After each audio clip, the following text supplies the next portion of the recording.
Assalamualaikum warahmatullahi wabarakatuh. Perkenalkan, nama saya Muhammad Haikal Adib Zamzami. Saya dari IKIP PGRI Jember, Prodi Pendidikan Luar Biasa. Di sini saya akan mempresentasikan tentang anak-anak dengan kebutuhan pendidikan khusus. Pertanyaan mengenai pendidikan anak-anak berkebutuhan khusus. Seperti apa pengertian anak berkebutuhan khusus, bagaimana klasifikasi anak berkebutuhan khusus, bagaimana model pelayanan anak berkebutuhan khusus, bagaimana tenaga pendidikan dalam pelayanan anak berkebutuhan khusus. Akan saya jelaskan satu persatu tentang pertanyaan-pertanyaan 4 pertanyaan di atas. Pertama adalah pengertian anak berkebutuhan khusus. Anak berkebutuhan khusus atau lebih dikenal dengan ABK atau lebih orang awamnya disebut dengan anak cacat adalah anak berkelainan atau anak luar biasa. Anak luar biasa didefinisikan sebagai anak yang menyimpang dari kriteria normal secara signifikan, baik secara aspek fisik, psikis, emosional, dan sosial, sehingga untuk mengembangkan potensinya diperlukan adanya layanan pendidikan secara khusus. Yang pertama ada anak-anak usia sekolah yang saat ini berada di lembaga-lembaga pendidikan formal tetapi tidak memiliki atau tidak menunjukkan kemajuan dalam belajarnya. Kelompok ini termasuk kategori anak lamban dalam belajar atau anak kesulitan dalam menelaah pelajaran. Ada juga anak-anak yang secara nyata, secara signifikan mengalami kecacatan dari fisik, sosial, emosional, dan mental. Kelompok ini termasuk kategori ke dalam anak tunanetra, tunarungu, tunagrahita, tunadaksa, dan tunalaras. Ada juga anak-anak usia sekolah yang tidak terjangkau oleh layanan pendidikan formal sama sekali, sehingga anak-anak ini menjadi anak yang terlupakan. Kelompok yang ketiga ini termasuk dalam adalah anak-anak yang perempuan yang dipingit karena kultur, anak-anak miskin, gelandangan, anak-anak yang berdomisili di pedalaman, di perairan, kepulauan, atau pelosok-pelosok, dan anak-anak yang menjadi korban kerusakan, dan lain sebagainya. Ada juga klasifikasi anak berkebutuhan khusus. Pertama, berdasarkan aspek kecerdasan. Kedua, klasifikasi tentang aspek kecerdasan. Yang pertama adalah aspek kecerdasan anak berkebutuhan khusus berinteligensi di atas rata-rata, yaitu seorang anak yang memiliki kecerdasan intelektual atau IQ di atas 110. Kedua adalah kelompok anak berkebutuhan khusus berinteligensi di bawah rata-rata, yaitu kelompok anak yang kecerdasan intelektualnya atau IQ di bawah 90. Juga klasifikasi berdasarkan aspek fisik. Ada tunanetra, yaitu anak yang terganggu pada indera penglihatannya secara total maupun secara parsial. Ada tunarungu, yaitu seorang anak yang memiliki gangguan pendengaran baik lemah pendengaran ataupun tuli. Dan juga ada tunagrahita, yaitu anak yang mengalami hambatan perkembangan mental dengan karakteristik idiot dan ambisil. Ada juga tunadaksa, yaitu anak yang memiliki kelainan anggota tubuh atau karena luka, penyakit, ataupun pertumbuhan yang salah.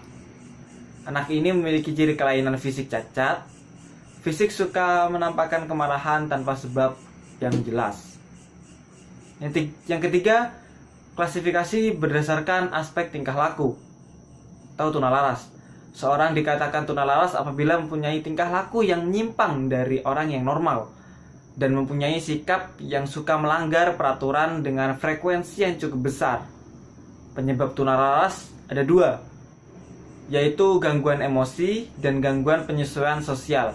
Cirinya adalah memiliki aktivitas berlebih, berperilaku nakal, suka melanggar aturan baik kecil maupun besar. Berdasarkan aspek tertentu, autis yaitu seorang anak yang hanya tertarik terhadap dunianya sendiri dan acuh terhadap dunia orang lain. Ciri dari anak yang menderita autis adalah bicaranya lambat, terbata-bata, sukar dipahami, ia suka menyendiri dan sedikit kontak mata, sensitif terhadap sentuhan seperti dipeluk. Ada juga hyperaktif, yaitu seorang anak yang memiliki kelainan berupa aktivitas gerak jasmani yang berlebihan. Cirinya adalah tidak bisa diam, sering gagal fokus, sering tidak mampu mengikuti instruksi, sering lupa dalam tanggung jawabnya sendiri. Dan ada juga model pelayanan anak berkebutuhan khusus. Anak-anak berkebutuhan khusus memiliki model pelayanan tersendiri, tidak sama dengan anak-anak normal pada umumnya.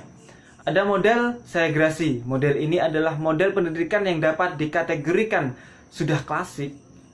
Model ini mencoba memberikan layanan pendidikan secara khusus dan terpisah dari jenis anak normal maupun anak berkebutuhan khusus lainnya. Jadi model ini adalah dipisah-pisah. Anak berkebutuhan khusus satu jenis dipisah dengan jenis lainnya. Dan juga ada model khusus. Model ini adalah model yang tidak berdiri sendiri layaknya SLB, melainkan keberadaannya ada di sekolah umum.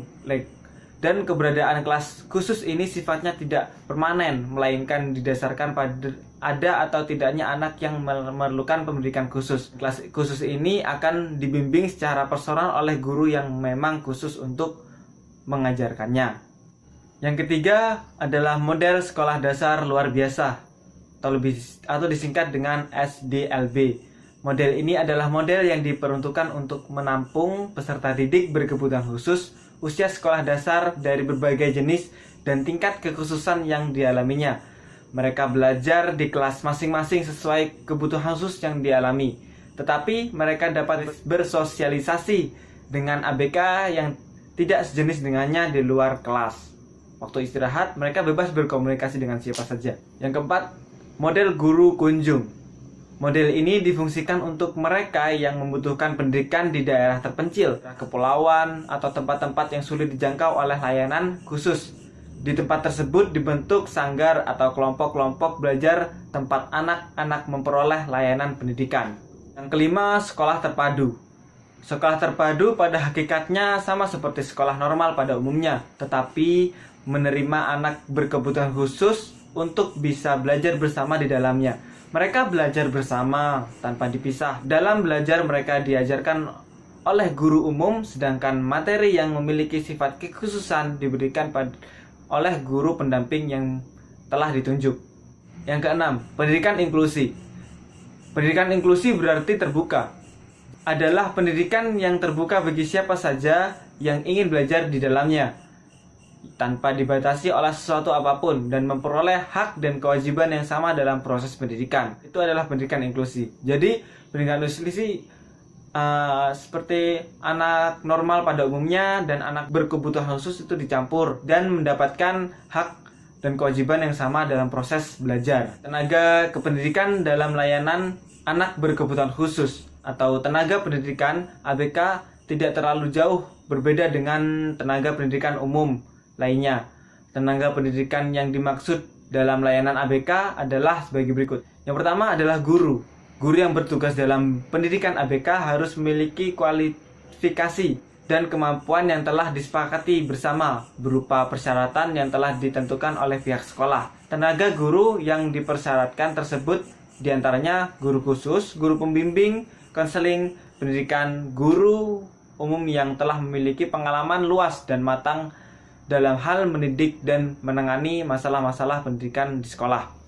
Yang kedua, tenaga ahli. Tenaga ahli dalam pendidikan ABK sangat sekali diperlukan untuk memecahkan masalah anak tersebut. Dalam bidang non-akademik, tenaga ahli yang diperlukan dalam menangani permasalahan-permasalahan yang ada pada anak diantaranya adalah dokter umum, dokter spesialis, psikolog, social worker, maupun tenaga ahli lainnya yang diperlukan. Nah, yang ketiga adalah administrasi. Untuk kelancaran proses dalam belajar mengajar diperlukan tenaga dukungan seperti administrasi sekolah sebagai tenaga non-akademik. Walaupun keberadaannya di non-akademik, namun keberadaannya sangat diperlukan sekali untuk tujuannya melancarkan tugas-tugas sekolah secara umum. Misalnya dalam bidang keuangan, surat menyurat, pendataan siswa atau guru, dan lain sebagainya. Oke, terima kasih. Nah, itu tadi semua penjelasan yang telah saya sampaikan mengenai anak-anak dengan pendidikan khusus. Jika ada salah-salah kata, saya mohon maaf yang sebesar-besarnya. Semoga dapat dipahami dan dapat menjadikan wawasan bagi Anda, bagi semuanya. Saya undur diri, pamit. Wassalamualaikum warahmatullahi wabarakatuh.